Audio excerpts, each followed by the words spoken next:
My hometown Bavi is located on the outskirts of Hanoi City.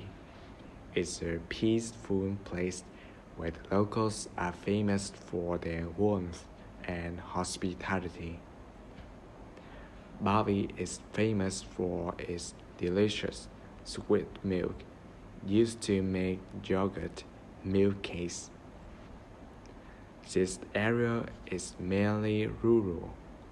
Villagers grow crops and raise livestock to make a living. Surrounded by stunning mountains and lush greenery for miles around, Bavi offers a peaceful environment for relaxation and outdoor activities. I feel extremely proud to have grown up in this wonderful land and look forward to contributing to its continued development and prosperity.